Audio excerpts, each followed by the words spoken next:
All right, Mr. Josh Wagner. I typically start these interviews with a question, but I'm going to start this interview by reading something you posted. In 2023, my company generated just over $1 million in assignment fees. 100% of our deals came directly from working within REISift and all of Tyler's teachings. I doubt there's anything I can answer that Tyler hasn't already, but feel free to ask me anything about my operation. Thank you, Tyler, for creating this product that has changed my life. So I'm doing the honors of asking you, how the heck did you manage that, man? That's a incredible 2023. Yeah, I think the overarching theme really is literally listening to and applying exactly what Tyler says, especially in like the first to market challenge, data to dollars challenge, Mm-hmm. is just taking what he's teaching and doing exactly that. Don't get cute with it. Don't try to venture out and do something unique or special from what he's teaching. It really is 100% just taking what he's telling you and applying it to your business and doing it every day. Sure. And how long have you been investing? I've been in wholesaling for about 6 years now. Okay.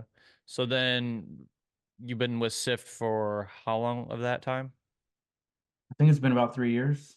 Okay, so three before, three after. So kind of how did your real estate career kind of look before REI Sift? What was it that you were doing then versus now? Um, Kind of bouncing around, trying to Yeah. find a good solution. Yeah. Um, but yeah, we used a lot of like Excel sheets to track Okay. our leads. It's very antiquated and scattered. Okay. And I definitely think that REI Sift was kind of the glue for all of that, giving us a lot more clarity and insight and even education into our own operation. Sure. Okay. And you're using so you're mostly using spreadsheets and stuff and then pulling your lists from like a prop stream or a list source or how is that going? Yeah, back then it was mostly driving for dollars. Oh, okay.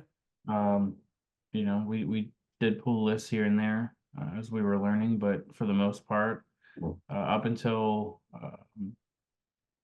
last year, it was almost 100% driving for dollars, and then we switched over to um, pulling our own lists. Okay. Awesome. And so now that you are with Sift and you have your process down, in terms of features or integrations, is there one that particularly stands out to you more than others? Um, Not really. I think that all of the features that are available are incredibly useful. Um, and the reason I don't really have a particular feature that I like is just because I'm so used to kind of using all of it Mm-hmm. to give myself, an advantage in our business.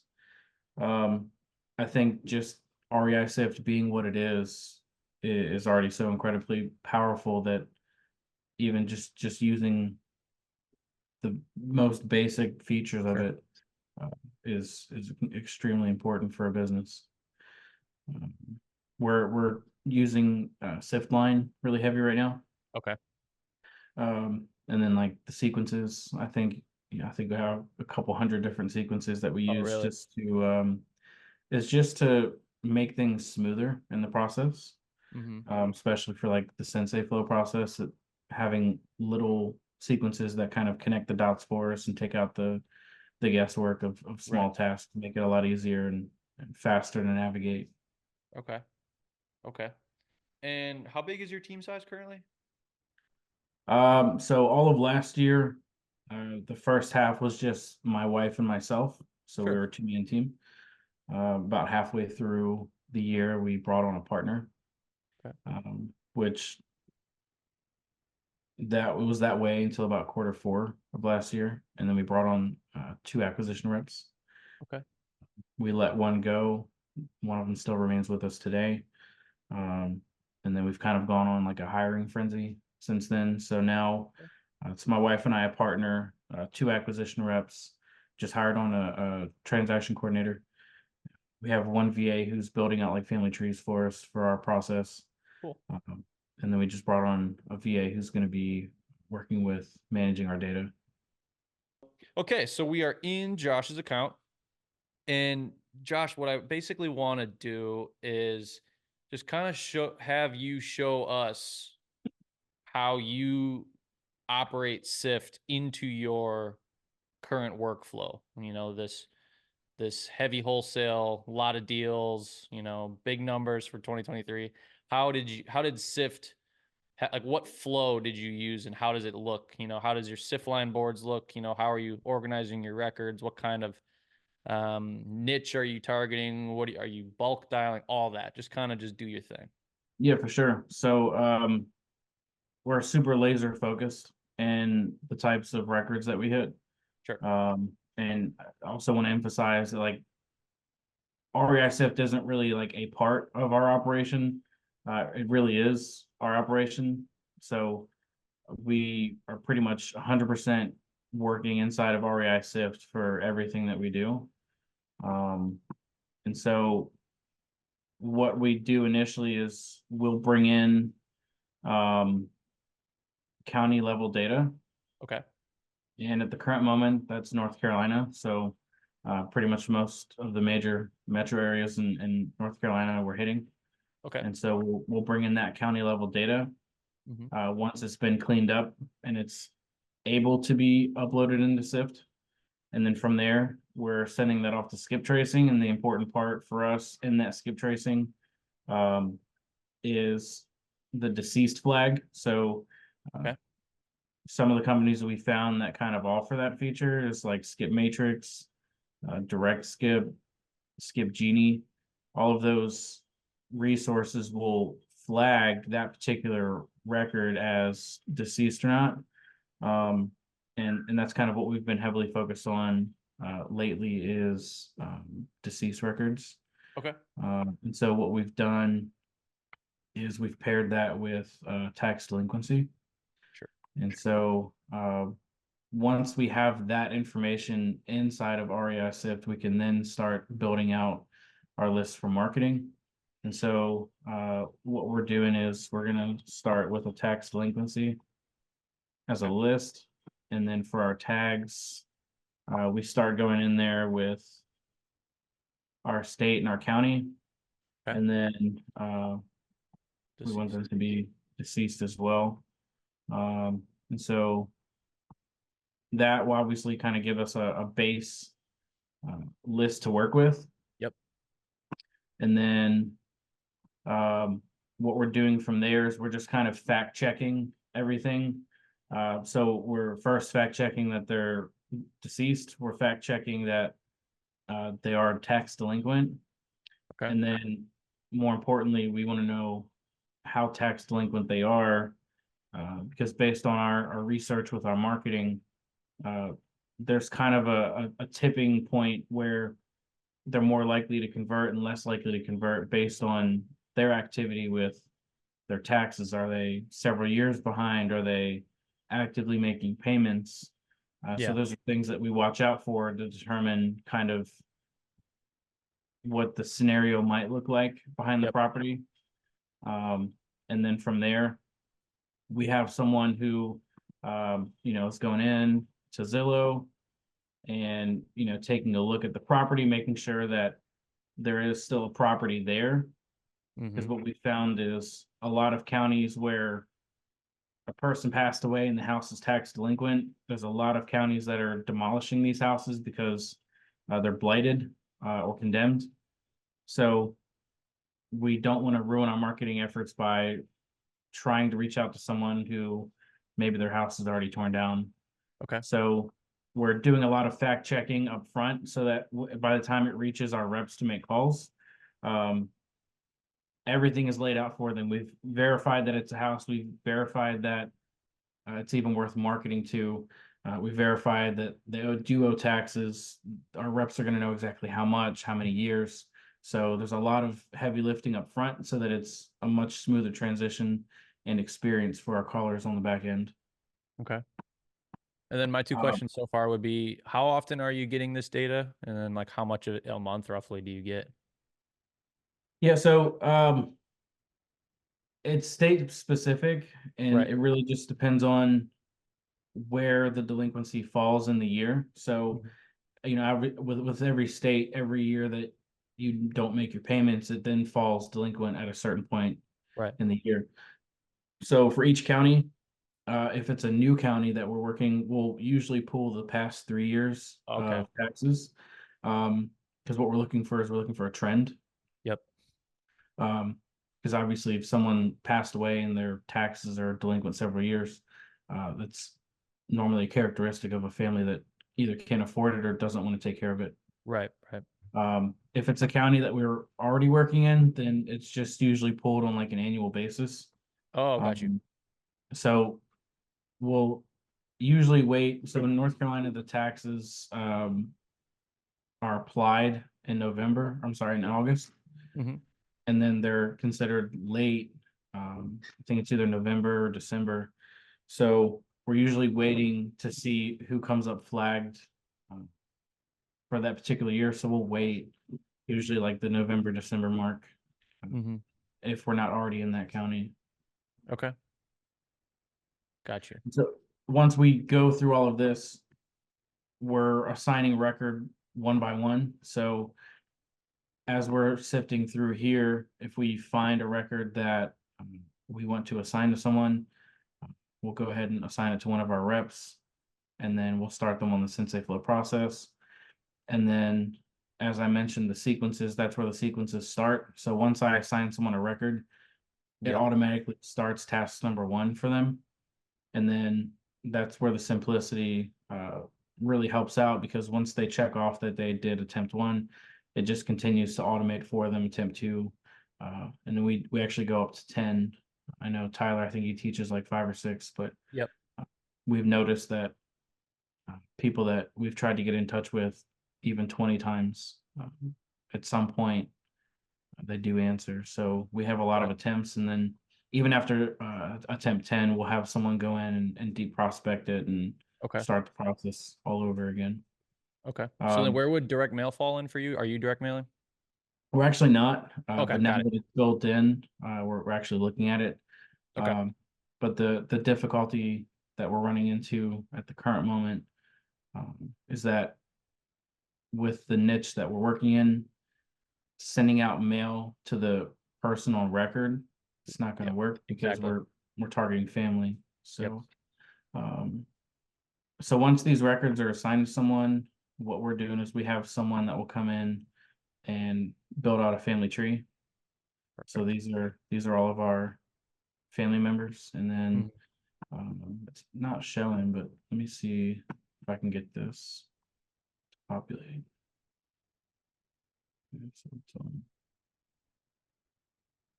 It's not showing, but we use Okay. Kixie, and the reason why we use Kixie specifically is that the app reads phone numbers on pages like Hmm. this, and I don't know why you can't see it now, but it populates a little click to call icon right here. Oh, really? Um, so and that's why we use it. It's more expensive. I wish smartphone did that, Hmm. but that's why we use Kixie. And we kind of bite the bullet, on pricing, but the speed that our reps get just from the ability to be able to click to call the number right here in Hmm. real time, uh, I mean, it's completely worth it. Got you. Um, so then, once we're through that process and we've assigned it to the reps and they're making the calls, we have SIP lines built out for them. Oh, So these are our Sensei flow pipelines. And then we have one built out for our TC. yep.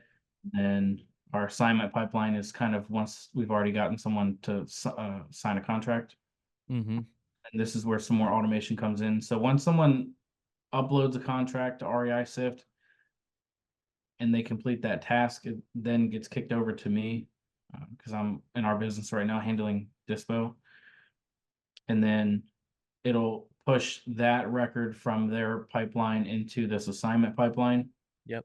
And this is where I push things over with different tasks like getting the contract out to the attorney, starting marketing, securing buyers. And so all of that's pretty much automated for us, where once I've done the task, I click it, it pushes it to the next row, Yep. all the way down to closing. Okay. So So then to make uh, sure I'm following correctly, is you're a part of all of the processes, but are you primarily in the beginning and the end of prospect to to the assignment pipeline? Because like it yeah, seems as if what I thought was neat is that it looked like you're bringing the data in yourself, right? yeah, right now I am, yeah. And then you are selecting your status, your property status, to trigger your sequence to pass it to your teammates so they can begin their work. And then you Yep. don't technically pop back in until it gets to the assignment pipeline. Right, yeah. I like that. That's so organized. Yeah, we had no organization in our company. Even with REISift, we had no organization. And that's been a game changer for us too, is just always having uh insight into what's going on. But Mhm. even more so is having the visual clarity of exactly what's going on with each record. Um, Sure. and so like their pipelines, um, the way that we've got it set up, like we know exactly which, properties they've lost. We know who's ghosted them. So the ghosted ones, they get tossed around to other reps to see if we can Gotcha. get a better response out of the family or the owner.